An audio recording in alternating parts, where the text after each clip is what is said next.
ಹಾಗೂ ಭವಾನಿ ರೇವಣ್ಣ ಅವರಿಗೆ ಮಗ ಆಚೆ ಕಡೆ ಪೆರೋಲ್ ಮೇಲೆ ಬಂದು ಅಜ್ಜಿಯ ಅಂತಿಮ ದರ್ಶನದಲ್ಲಿ ಭಾಗಿಯಾಗಬೇಕೆಂಬ ಒಂದು ಆಸೆ ಇದೆ. ಅದಕ್ಕೆ ಅವರು ಅರ್ಜಿಯನ್ನು ಕೂಡ ಸಲ್ಲಿಸಿದ್ದಾರೆ. ಜಡ್ಜ್ ಯಾವ ರೀತಿ ತೀರ್ಪು ಕೊಡುತ್ತೆ ಅದ್ರ ಮೇಲೆ ಡಿಪೆಂಡ್ ಆಗುತ್ತೆ. ಸೊ ನೋಡೋಣ ಏನಾಗುತ್ತೆ ಅಂತ. ಕಂಪ್ಲೀಟ್ ಕುಟುಂಬಸ್ಥರು ಸೇರಿದ್ದಾರೆ.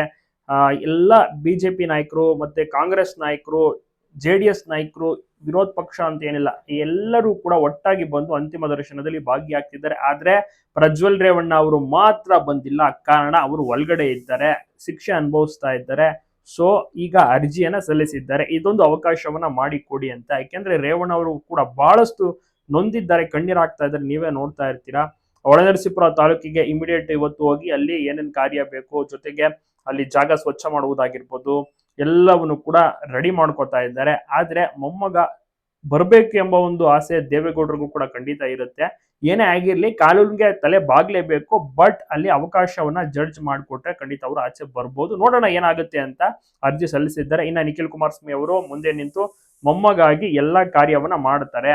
ನಿಖಿಲ್ ಕುಮಾರಸ್ವಾಮಿ ಅವರು ತುಂಬಾನೇ ಸ್ಟ್ರಾಂಗ್, ಮತ್ತೆ ಅವರು ಒಳ್ಳೆ ಜನರ ಸಂಪಾದನೆ ಮಾಡಿದ್ದಾರೆ. ನಮಸ್ಕಾರ.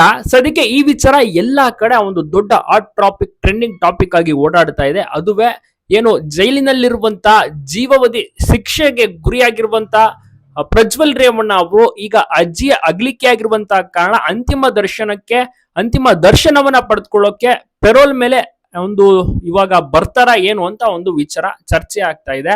ಅದ್ರ ಬಗ್ಗೆ ಮಾಹಿತಿ ಇಲ್ಲ. ಬಟ್ ಬರ್ಬೇಕು ಅಂತ ಕುಟುಂಬಸ್ಥರ ಒಂದು ಬಯಕೆ, ಆಸೆಯೂ ಸಹ ಇರುತ್ತೆ. ಲೆಟರ್ನು ಕೂಡ ಸಲ್ಲಿಸಿದ್ದಾರೆ. ಅಲ್ಲಿ ಯಾವ ರೀತಿ ಜಡ್ಜ್ ತೀರ್ಮಾನ ಮಾಡ್ತಾರೆ ಅದೇ ಅಂತಿಮವಾಗಿರುತ್ತೆ. ಇಫ್ ಇನ್ ಕೇಸ್ ಜಡ್ಜ್ ಏನಾದ್ರು ಗ್ರೀನ್ ಸಿಗ್ನಲ್ ಕೊಟ್ರೆ ಇವರು ಪ್ರಜ್ವಲ್ ರೇವಣ್ಣ ಅವರು ಜೈಲಿಂದ ಹೊರಗಡೆ ಬಂದು ಅಂತಿಮ ದರ್ಶನವನ್ನ ಪಡೆದುಕೊಂಡು ವಾಪಸ್ ಒಳಗಡೆ ಹೋಗ್ತಾರೆ. ಬಟ್ ಕಾದು ನೋಡ್ಬೇಕು. ಯಾಕೆಂದ್ರೆ ಇನ್ನ ನಾಳೆ ಇರುವಂತದ್ದು ಏನು ಅಂತ್ಯಕ್ರಿಯೆ. ನಾಳೆ ಹೊಳೆನರಸೀಪುರ ತಾಲೂಕಿನಲ್ಲಿ ಮಾವಿನಕೆರೆ ಭಾಗದಲ್ಲಿ ಗ್ರಾಮದಲ್ಲಿ ಅಂತ್ಯಕ್ರಿಯೆ ನಡೆಯೋದು. ಸೊ ಇನ್ನ ಟೈಮ್ ಇದೆ, ಇವತ್ತು ಮತ್ತೆ ನಾಳೆ ಮಧ್ಯಾಹ್ನದ ತನಕ ಕಾದು ನೋಡ್ಬೇಕು ಏನಾಗುತ್ತೆ. ಪ್ರಜ್ವಲ್ ರೇವಣ್ಣ ಅವರಿಗೆ ಏನಾದ್ರು ಪೆರೋಲ್ ಸಿಗುತ್ತಾ, ಅಜ್ಜಿಯ ಅಂತಿಮ ದರ್ಶನ, ಕಾನೂನಿಗೆ ಎಲ್ಲರೂ ತಲೆ ಬಾಗ್ಲೇಬೇಕು. ಬಟ್ ಈ ಒಂದು ಟೈಮ್ ನಲ್ಲಿ ಯಾವ ರೀತಿ ಜಡ್ಜ್ ತೀರ್ಮಾನ ಮಾಡ್ತಾರೆ, ನಿಮ್ಗೆ ಏನ್ ಅನ್ಸುತ್ತೆ? ಪ್ರಜ್ವಲ್ ರೇವಣ್ಣ ಅಂತಿಮ ದರ್ಶನ ಪಡೆದುಕೊಳ್ಬೇಕಾ, ಅವಕಾಶ ನೀಡಬೇಕಾ? ತಪ್ಪದೆ ಕಮೆಂಟ್ ಮಾಡಿ.